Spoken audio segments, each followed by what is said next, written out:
Salam sang debaters. Berani bertanya, berani ditanya. Jangan kerja kau hanya bertanya terus, ya kan?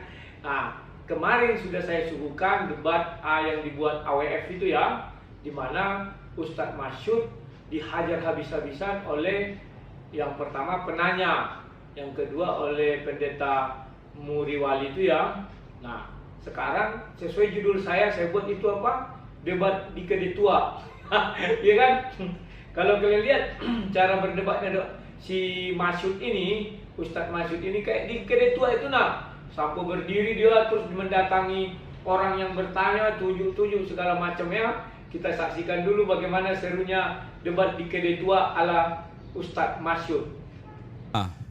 Paulus dikatakan di dalam pemberitaan Injilnya dia pernah sempat menjadi sesah orang Yahudi, bahkan dikatakan dia digigit ular, tapi dia tidak mati. Ini membuktikan bahwa apa yang disampaikan di dalam kitab Markus itu adalah firman Allah, karena itu terbukti. Saya mau tanya, kalau memang mau menyanggah pernyataan saya ini, berarti yang namanya Tuhan itu harus dipertanyakan, kuasanya. Ya memang Yesus sudah dipertanyakan. Bukan dan itu pun Tuhan harus apakah dipertanyakan Petrus katanya bisa menyembuhkan orang sakit atau rasul-rasul yang lain, itu kan katanya. Loh, sekarang Anda beriman pada Yesus apa enggak sekarang? Anda beriman pada Yesus apa enggak? Beriman minum racun. Sekarang saya tunggu. Saya mau kasih tahu bahwa apa yang terjadi kalau memang Tuhan kehendaki saya minum racun, saya mati, coba baca ayatnya tadi, saya baca. Tahu, dan itu sudah dibuktikan oleh Paulus seperti itu ya. Dia digigit ular tidak mati.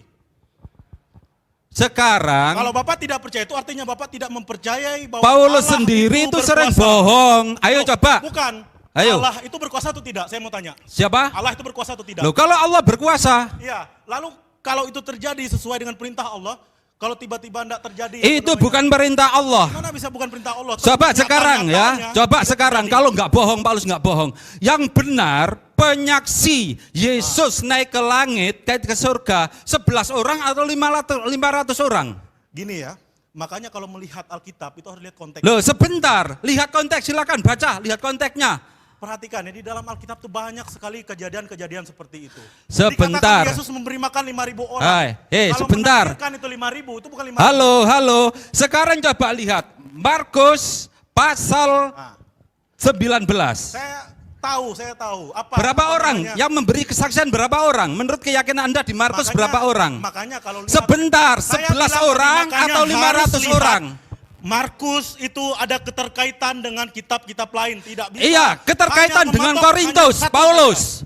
Anda jangan itu ya. Sekarang coba saya tanya, menurut Markus 16-19 yang memberi kesaksian Yesus naik ke langit 11 orang ataukah 500 orang? Markus mengatakan 11 orang benar. Paulus mengatakan 500 pasang mata juga benar. Bagaimana itu bisa terjadi? Kenapa Ayo. bisa terjadi? Bagaimana? Dia menyorot kepada 11 orang yang dekat dengan Yesus, tetapi Paulus dia menyorot kepada para murid itu juga sudah punya murid. Mana di situ itu 11 orang. Polikarpus itu murid langsung dari Yohanes. Artinya apa? Ada para rasul itu juga punya murid. Hei, di Markus itu disebutkan 11 orang. Saya katakan Markus 11 orang benar. Paulus mengatakan 500 pasang mata, itu juga benar. Bagaimana itu bisa terjadi? Nah, makanya harus melihat keterkaitan, jangan hanya memotong satu lalu mengatakan, nggak bisa.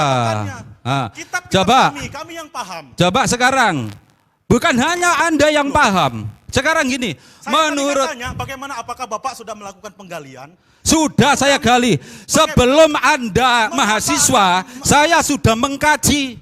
Saya sejak kecil sudah belajar Alkitab. Kalau sudah belajar Alkitab, coba sekarang cari dalam Taurat bunyi ayat yang berbunyi. Saya tidak akan itu karena berarti Anda ini nggak bisa.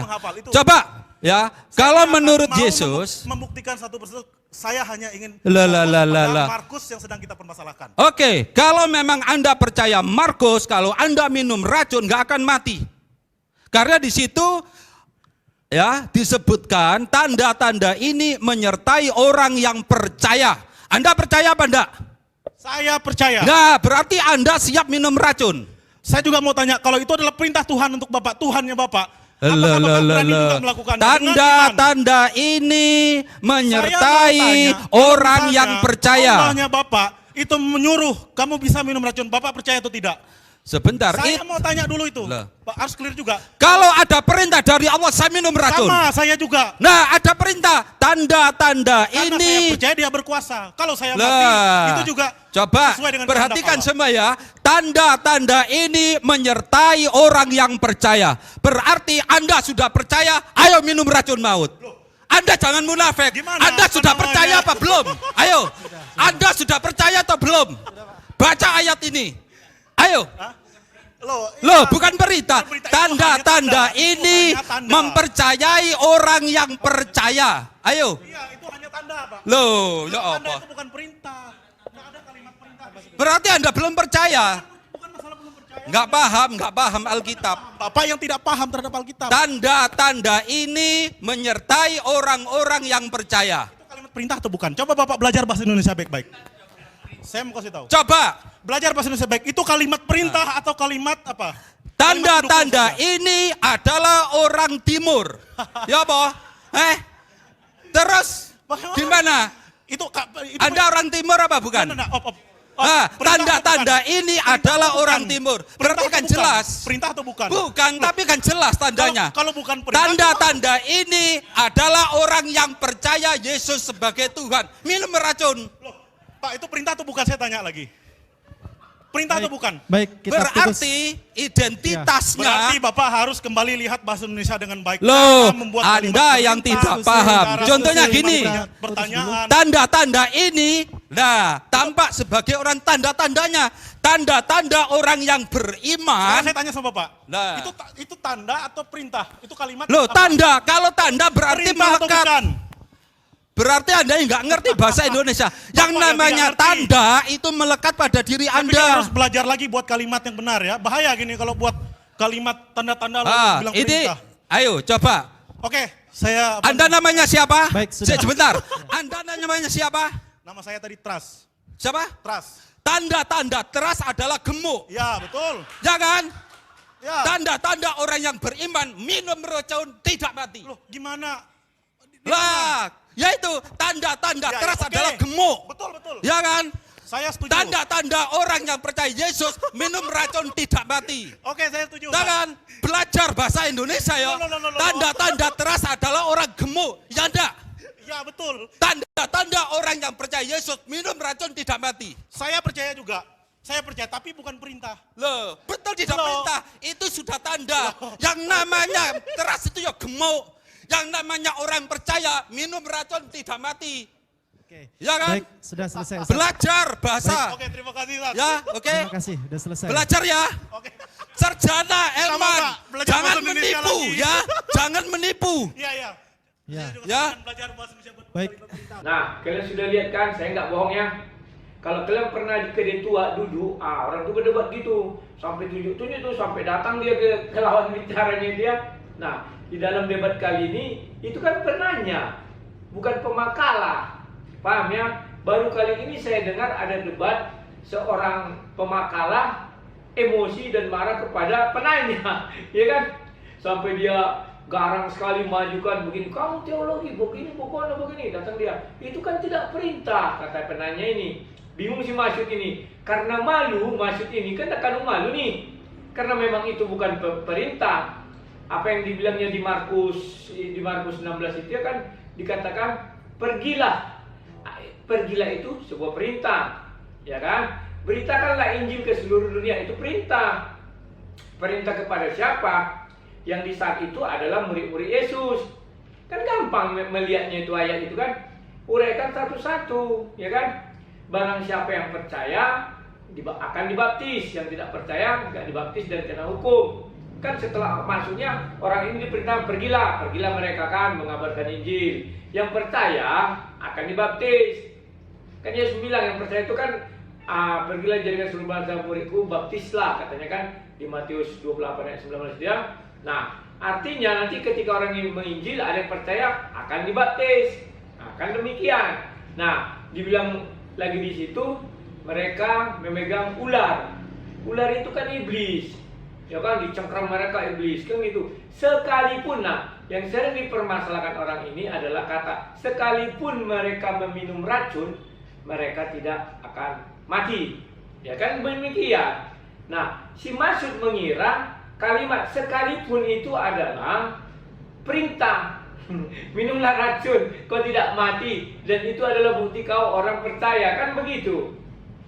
Si Mas'ud mengatakan gitu, itu bukan perintah Mas'ud, ya kan? Contohnya ginilah, kata kalimat sekalipun itu misalnya begini, saya pergi ke satu daerah nih, saya disuguhkan katakanlah racun di dalam gelas saya. Sekalipun ku minum itu, aku nggak tahu kalimatnya dicerna ya, nggak tahu itu ada racun apa enggak, ku minum. Ternyata aku nggak mati, kan demikian.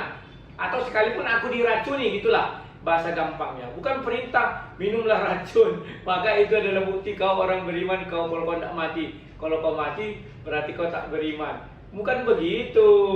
Jadi si Mas'ud ini kan aneh kan, dia kira itu perintah. Maka berdebatlah dia dengan si penanya kan.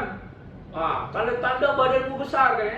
Apa ini? Katanya kalau tanda-tanda orang beriman itu minum racun dia tidak mati. Kalau itu kan disengaja. Ini maksudnya tidak disengaja. Sekalipun mereka kan disuruh pergilah, menginjil kau katanya, ya kan? Mereka mau megang ular. Nah, sekalipun dia meminum racun, dia kan tak menyengaja itu. Kecuali bilang minumlah racun atau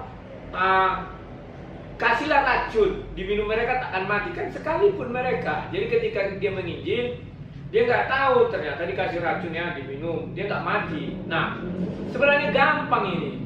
Dan pembuktian daripada ayat ini sudah nyata di dalam kehidupan kita sehari-hari, keimanan kita sehari-hari, ya, bahwa banyak orang mengaku-ngaku rasul, mengaku-ngaku penyebar Injil, banyak loh, ya kan? Dan ada satu sejarah besar yang mengaku rasul, dia minum racun mati, ya kan? Dia nggak tahu dari racun, diminumnya dia mati. Artinya dia bukan orang benar atau orang beriman. Itu maksudnya. Tapi kalau dia minum racun itu dia tidak mati, inilah tanda-tanda orang benar, orang beriman. Ngerti maksudnya kan? Ada itu rasul, kalau rasul di dalam orang Kristen itu orang yang menyebarkan Injil ya. Ada rasul-rasul palsu ini. Diminumnya racun, tidak tahu dia dikasih racun kan diminumnya, mati dia. Nah, itulah bahwa dia tanda-tanda rasul-rasul palsu. Karena rasul palsu mengisyaratkan, mengingatkan. Banyak orang-orang ini yang palsu. Yesus mengatakan, musang berbulu domba, masih serigala berbulu domba ya, akan datang kepadamu nabi-nabi palsu, rasul-rasul palsu ya. Nah, si Mas'ud dia tidak paham itu, dia tetap ngotot. Itu kalau kau membuktikan bahwa kau orang benar, minumlah racun itu. Kalau kau tak mati berarti kau orang benar. Kalau aku kayak si penanya itu, iya ada dalam sejarah dunia seorang rasul minum racun mati. Dia bukan orang benar, itu menurut ayat ini bilang gitu. Tapi kalau dia tidak mati, betul dia orang benar. Kan demikian ya.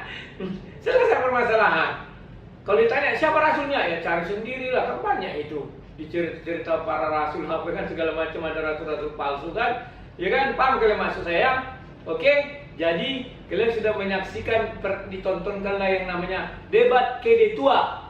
Paham ya? Sekian dan terima kasih. Salam debat.